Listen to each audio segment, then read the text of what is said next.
오늘 말씀의 주제는 그리스도인은 내가 하나님을 의지하였은즉 사람이 내게 어찌하리요를 고백하고 사는 존재들이다 하는 그런 말씀으로 같이 은혜를 나누도록 하겠습니다.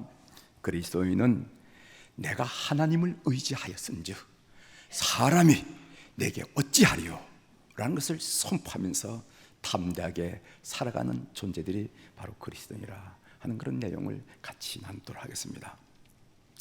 성경에 보면은 인생의 채찍이라 하는 그런 단어가 나와요. 인생의 채찍. 사무엘하 7장 14절에 나오는데 나는 그에게 아버지가 되고 그는 내게 아들이 되리니 그가 만일 죄를 범하면 내가 사람의 매와 인생의 채찍으로 징계하려니와 하는 인생의 채찍이라 하는 말이 나옵니다. 지금 우리가 다윗의 인생에 대해서 집중해서 말씀을 배우고 있는데 다윗은 그가 굶주려 고생했다거나 아니면 병이 나서 고생했다는 말이 별반 없습니다. 그런데 그가 사람 때문에 고생을 참 많이 했어요. 그 주변엔 정적들도 많았고 그리고 자식이 아프게 하고 그리고 아내와 장인으로 말미암아 평생 가슴 아리를 한 사람이 바로 다윗이라는 것을 우리가 다윗을 공부해 보면 느낄 수 있는 그런 내용입니다. 사람이 힘들어요. 사람이. 여러분, 어느 목사님이 목회는 영원한 가슴 아리이다 이렇게 고백한 얘기를 들은 적이 있습니다. 목회는 무엇인가? 영원한 가슴 아리이다. 목회의 연륜이 높아지면 높아질수록 쌓이면 쌓일수록 참 그 말이 실감난다 하는 것을 느끼게 됩니다. 목회라는 것은 공장에서 제품을 찍어내는 것이 아닙니다. 목회라는 것은 교회라는 단체 공동체를 매니지먼트하는 것이 아니에요. 목회라는 것은 무엇인가? 사람 관계입니다. 한 사람 한 사람을 살펴서 말씀과 기도로 넘어진 자는 이렇게 세우고 이런저런 상처난 자를 치유하고 약한 자를 다시 한번 강하게 양육하는 일을 우리가 목회한다 이렇게 합니다. 오늘의 말씀입니다. 본문에 보면은 다윗은 블레셋에 5 성읍이 있는데 그 성읍 중에 하나인 가드 성읍에 아기스 왕한테 피신 가는 장면이 나옵니다.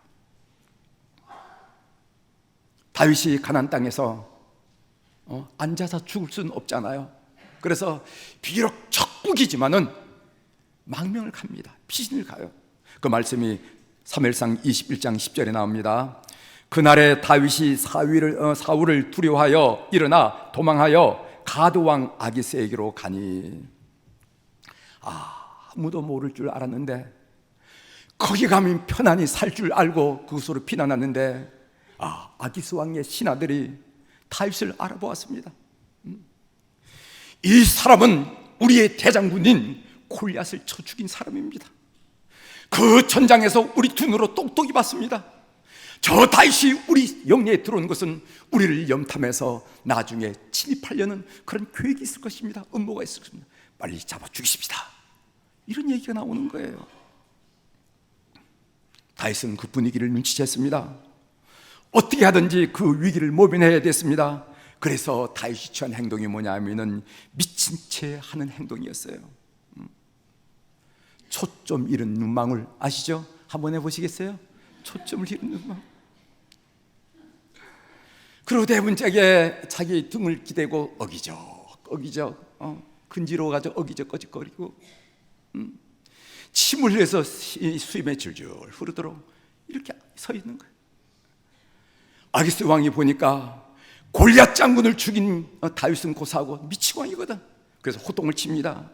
내 땅에 미치광이가 죽어서 저런 미치광이를 돌아왔느냐, 데리고 왔느냐, 당장 내쫓아라. 이렇게 해서 다윗이 목숨을 구했던 것입니다. 그때 다윗의 심경이 어떠했을까? 목숨을 구원하기 위하여, 생명을 구원하기 위하여 밀치할 때 그 영혼에는 어떤 생각을 했을까? 그 위기의 순간에 하나님은 그에게 무슨 의미가 있었으며 인간은 그에게 무슨 의미가 있었을까? 본문을 묵상하면서 저희 마음속에 생각한 내용입니다. 생각한 내용. 목숨을 구걸하기 위해서 미친 척하는 그 순간, 그는 무슨 생각을 했을까? 그가 믿었던 하나님은 어떤 존재였고 그 순간 어떤 의미를 줬고 그를 따르던 백성들은 그에게 어떤 의미를 줬을까? 이런 생각을 하면서 본문을 묵상했습니다. 그때 다윗의 심령을 토로한 시편이 있어요. 시편. 그 시편이 바로 어디냐면은 시편 34편과 시편 56편이 바로 그때 다윗의 심령을 토로한 시편의 내용입니다. 이 시들은 다윗이 사색해서 엮어낸 글이 아닙니다. 몸으로 쓴 시입니다. 그가 살왕이라는 인생 채찍에 맞으면서 여기면 안전할까 저기면 안전할까 전전긍긍하면서 광야를 헤맬 때 몸으로 토해낸 시, 몸으로 토해낸 고백이 바로 시편 34편과 56편이에요. 이제 이 시편들을 묵상하면서 그는 무슨 생각을 하고 그가 만났던 하나님은 어떤 하나님인지 우리가 함께 나누려고 합니다. 조금 불편하시겠지만은 시편 한번 찾아보세요. 시편 56편을 한번 찾아보십시오. 시편은 성경을 다 막아주고 중간을 딱 갈라내면 나오는 게 시편입니다. 시편. 쉽죠? 쉽죠? 여러분 성경을 다 읽다가 중간을 딱 갈라보십시오. 거기 시편이 나옵니다. 시편 56편을 먼저 보겠습니다. 시편 56편에 보면은 오른쪽에 대가로를 쳐놓고 그 제목이 나오는데 그 중간 부분에 보면은 다윗이 가드에서 블레셋인에게 잡힌 때라는 말씀 있죠? 있죠? 없는데 있다고 그러면 안 됩니다. 대답만 하시면 안 됩니다. 있으면 있다고 그러시고. 네. 바로 오늘 우리가 읽은 본문이 이 시편의 배경이 된다는 말씀입니다. 시편 56편 1절 2절을 읽어드립니다. 하나님이여 내게 은혜를 베푸소서. 사람이 나를 삼키려고 종리를 치며 압제하나이다. 내 원수가 종리를 나를 삼키려며 나를 교만하게 치는 자들이 많사오니. 이렇게 얘기했어요. 다윗은 블레셋 원수들로 에워싸여서 시간적으로는 종일 한순간 틈이 안 나고 시간적으로 종일 숫자적으로 많은 사람으로부터 괴롭힘을 당하고 위협을 당하고 있음을 이 시편은 고백하고 있습니다.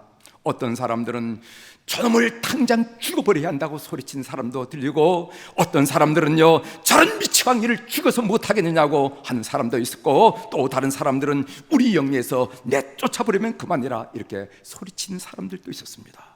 귀에 들려오는 말 한마디 한마디에 다윗은 움찔움찔하면서 한껏 준혁인 상태에서 오늘 이 시를 고백했다 이렇게 여기진다는 거죠. 여러분 상상이 되죠? 그런데 시편 56편을 찬찬히 읽어보면요 거기에 무슨 말씀이 나오냐면은 내가 하나님을 의지하였은즉 두려워하지 아니하리니 사람이 내게 어찌하리까 이걸 고백하고 있어요. 놀라운 고백이 아니겠습니까? 이것이 조용한 곳에서 아늑한 곳에서 다 박수치는 곳에서 이 얘기를 했다면은 그럴 수도 있다고 그렇게 얘기했지만은 지금 이런 위기 상황에서 내가 하나님을 의지하였은즉 두려워하지 아니하리니 사람이 내게 어찌하리까 이 이야기가 보통 이야기냐 이 말이에요. 우리 한번 확인해 보도록 하겠습니다. 시편 56편 4절 중반절 보세요. 같이 읽겠습니다. 내가 하나님을 시작. 내가 하나님을 의지하였은즉 두려워하지 아니하리니 혈육을 가진 사람이 내게 어찌하리까. 아멘. 11절 같이 읽겠습니다. 11절 시작.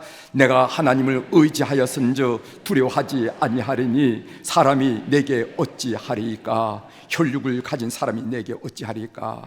이 구절이 시편 56편의 주제입니다. 여러분 사람의 힘이 있을까요? 아니면 하나님의 힘이 있을까요? 여러분 사람의 지혜가 놀라울까요? 아니면 하나님의 지혜가 더 지혜로울까요? 하나님의 힘이 더 세고 하나님이 더 지혜롭죠. 그건 질문 같지도 않는 질문이죠. 비교할 수도 없죠. 그러나 보통 사람들은 우리가 믿는다고 하지만은 우리 같은 사람들도 눈에 보이는 사람은 힘이 있다고 생각하고 눈에 보이지 않는 하나님을 힘이 없다고 생각하면서 산 적이 얼마나 많은지 모릅니다. 그런데 다윗은 반대였습니다. 다윗은 분명했습니다. 하나님이 허락하지 않으면 사람은 내 머리카락 하나도 상할 수가 없다. 하나님이 허락하지 않으면 내 머리카락 한 올도 상하게 할 수 없다라는 그런 확신을 가지고 그는 이렇게 고백하고 있더라 이 말이죠. 여러분, 무단수가 고단수라 하는 그런 말이 있습니다. 무단수, 수가 없는 사람을 말하죠. 그런 사람이 고단수라는 것입니다. 신앙의 세계에서는, 믿음의 세계에서는 이리 재고 저리 재고 이렇게 따지고 저렇게 따지는 사람이 고단수가 아니라, 생각이 깊어, 그게 아니라 단순하게 하나님을 신뢰하고 하나님을 의지하는 사람이 고단수라는 것입니다. 그런 사람에게 능력 있는 삶이 드러난다는 것이죠. 다윗이 만난 하나님은 어떤 분이시기에 그는 그렇게 담대한 고백을 했을까요? 시편 34편을 묵상하면서 다윗이 만난 하나님을 우리가 발견할 수가 있습니다. 조금 수고스럽지만 시편 34편을 한번 보시길 바랍니다. 시편 34편의 제목이 나오는데 오른쪽에 보면은요, 시편 34편의 제목입니다. 천천히 찾으십시오. 오른쪽에 다윗이 아비멜렉 앞에서 미친 채 하다가 쫓겨나서 지은 시라는 제목이 나오죠. 확인하셨죠? 네, 확인하실 줄 믿습니다. 여기에 아비멜렉이라 하는 블레셋 왕들을 통칭해서 사용하는 단어입니다. 예를 들어서 애굽의 왕들을 바로라고 그러죠. 바로 람세스 1세, 바로 람세스 2세, 투트모스 1세 바로, 뭐 이렇게 얘기하는 것처럼 바로란 말이 애굽의 제왕들을 다 통칭해서 하는 말인 것처럼 아비멜렉이라 하는 말은 소위 블레셋 왕들을 통칭해서 하는 얘기입니다.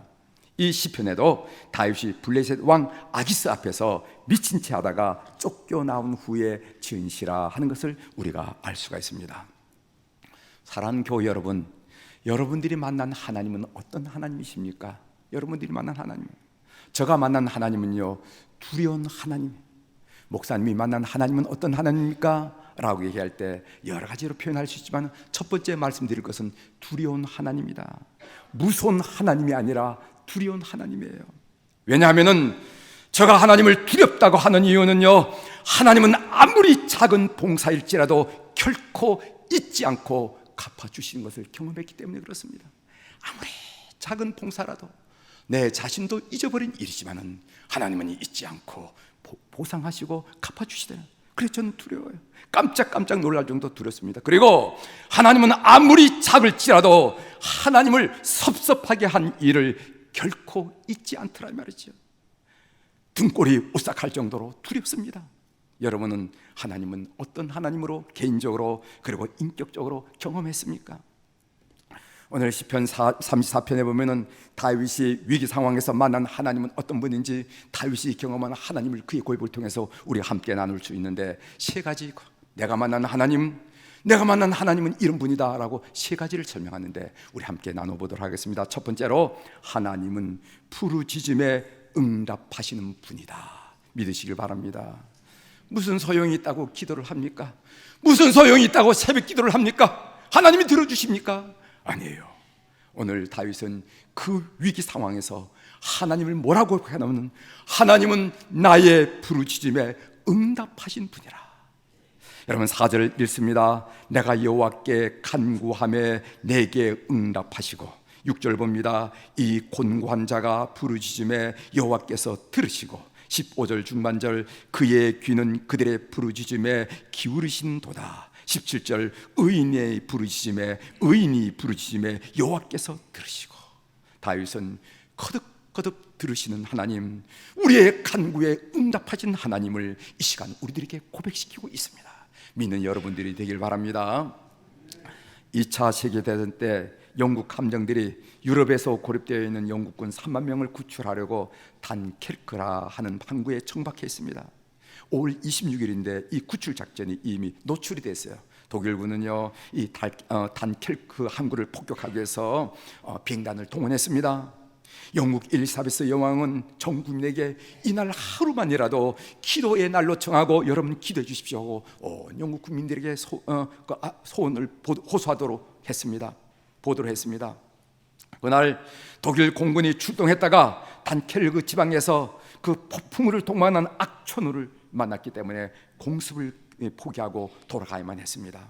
그 이튿날 데일리 스케치라는 신문이 뭐라고 제목을 달아서 이 기사를 보도했냐면은 기적적인 탈출, 하나님은 기도를 들어주셨습니다. 이렇게 제목을 달아서 이렇게 사건을 소개했습니다. 하나님은 우리의 부르짖음에 응답하신 분임을 우리 사랑교우들이 마음속에 다짐하고 확신하는 여러분들이 되시길 바랍니다. 두 번째로는 오늘 다윗이 하나님을 어떻게 고백했냐면 하나님은 곤고한 자에게 가까이 하시는 분이라 이렇게 고백했어요. 여러분, 공관자라는 것이 무엇인가? 여러 가지 일과 환경 때문에 눌려서 비참하게 된 상태에 빠진 사람을 보고 곤관자라 이렇게 말하지 않습니까? 오늘 2절에 보면은 내 영혼이 여호와를 자랑하리니 곤고한 자들이 이를 듣고 기뻐하리로다. 6절에 보면은 이 곤고한 자가 부르짖음에 여호와께서 들으시고 그의 모든 환난에서 구원하셨도다 하면서 곤고한 자에게 가까이 다가오시는 우리 하나님을 소개해 주고 있습니다. 여러분, 이 시편을 어떤 상황에 썼는지 다시 한번 생각해 보시길 바랍니다. 다윗은 사울 왕의 창끝을 피해서 수없이 죽을 고비를 넘기면서 산과 광야를 헤맸습니다. 그는 지쳤어요. 문자 그대로 곤환자가 되었습니다. 그는 마지막 피난처로 비록 적국이지만은 아기스 왕이 다스리는 그런 가드성으로 그 피난했어요. 그러나 그 자리는 오히려 더 두려운 자리였습니다. 그래서 다윗은 살아가기 위하여 미친 척까지 했습니다. 아기스 왕은 그를 성내로 내쫓았죠. 그 후에 어느 동굴에 들어가서 쓴 시가 바로 시편 34편입니다. 그러니까 다윗은 곤고함의 극치에 도달했을 때 이 시를 썼다는 거예요. 뭐 여유가 있을 정도가 아니라 너무 지쳐서, 너무 피곤해서 이젠 죽음밖에 없는 그 상황에서 이 시를 썼다는 거예요. 그때 다윗은 하나님을 어떻게 고백하냐면 곤고한 자에게 가까이 하신 하나님. 비록 사람은 가까이 할지 모르지만은 하나님만 가까이 하신 하나님으로 오늘 시편이 고백하고 있습니다. 혹시 우리 가운데 공관자가 있습니까? 바로 하나님은 그분께 가까이 하심을 저는 믿습니다.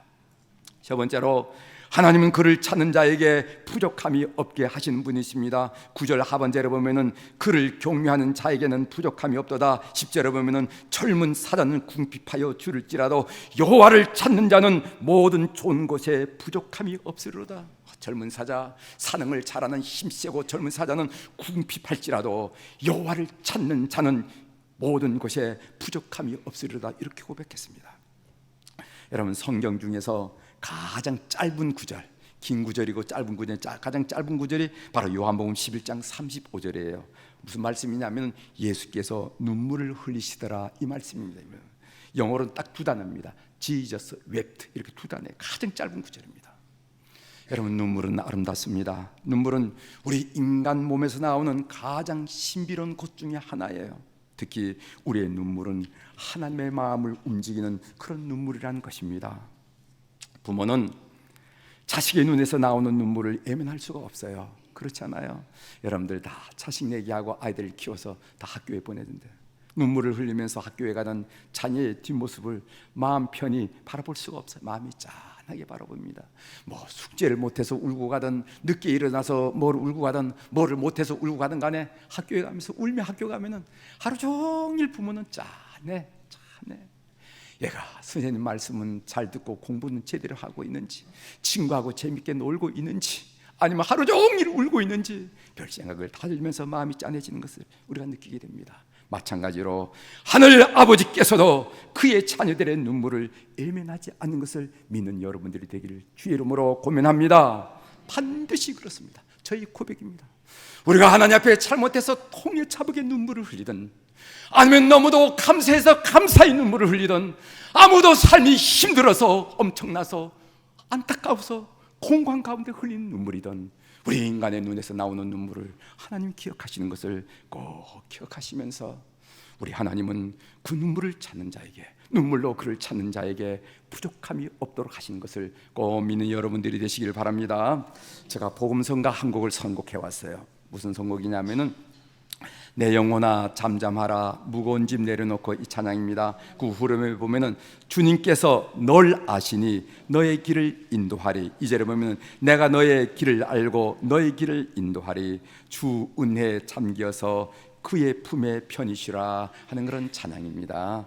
오늘 다윗이 고백했던 그 하나님이 여러분들의 고백이 되어서 함께 찬양하는 시간 되었으면 좋겠습니다.